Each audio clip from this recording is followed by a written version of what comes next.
Ailchlan, Ilchbui, Shinoni, Mindig, Mobikomin, Hamt Olni, Umnus, Tabuchende, Hurgi.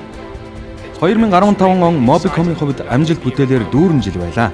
Улиран одож буй оны хамгийн томоохон арга хэмжээнүүдийн нэг болох ICT Expo-гийн үеэр бид Монголын болон дэлхийн дахины харилцаа холбооны шинэ технологиудын дээжийг толилуулсан бөгөөд Монголд анх удаага өндөр хурдны 4G LTE технологиг амжилттай танилцуулж хэрэглэгчдээсээ ихээхэн талархал хүлээсэн билээ.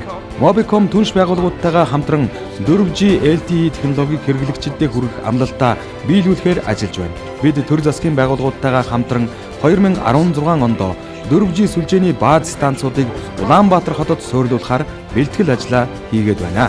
2015 онд бид сүлжээгээ өргөдгөх үүднээс 180 бааз станцуудыг шинээр суурилуулж Монгол улсын босоо тэнглэгийн автозамын чиглэлд сүлжээгээ сайжрууллаа.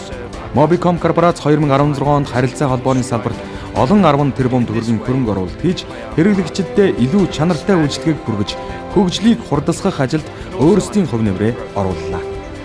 Бид мэдээллийн аюулгүй байдлыг хамгаалах чиглэлд байнга онцгой анхаарал хандуулж ажилтны хувьд Монголд анх удаа газар зүйн нөөц дата төвийг ашиглалтанд орууллаа. Тус дата төвийг олон улсын хамгийн өндөр стандарт болох Tier 3-т бүрэн нийцүүлэн дархан хотод байгуулсан нь байгалийн гамшигт үзэгдлээс хэрэглэгчдийн дата болон мэдээллийг хамгаалах томоохон алхам болсон.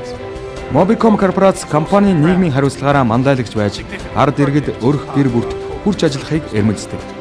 Бидний ажлын амжилтын үндэс болсон хэрэглэгч та бүхнийхээ сайн сайхны төлөө хөрөнгө оруулалт оруулж байгаадаа бахархалтай байдаг. Манай хэрэгжүүлсэн үр дүнтэй санаачлагуудын нэг болох эрүүл ах уй ариун цэврийн төсөл хөтөлбөрөөр дамжуулан 15,000 гаруй сурагч, багш, сургууль хүмүүжүүлэгчид эрүүл баталгаад ундны ус, эрүүл ах уйн боловсон хэрэглээг өдөр тутам ашиглах боломжтой болоод байна. Mobicom-ийн 20 жилийн ой 2016 онд тохионо. Энэхүү баярыг тохиолдуулан 20 жилийн ойн тэмдэглэлт өдрийг хүртэл хамтдаа байсан хэрэглэгчдэд онцгой саналуудыг бэлдээд байна. Бидний амжилтыг Mobicom корпорацийн ажилтан бүрийнхээ дэмжлэггүйгээр бүтээх боломжгүй билээ. Хамгийн гол нь нийт Mobicom-чуудынхаа өмнөөс хэрэглэгч та бүхэндээ хамгийн шилдэг үйлчлэгийг үзүүлэхийн төлөө хичээнгүйлэн ажиллахаа амлаж байна. Та бүхэн 2016 онд аз жаргалаар дүүрэн амар амгалан байхын ёроолыг өргөн дэвшүүлье. Tabuchende, Shinjilin Mindhurgi.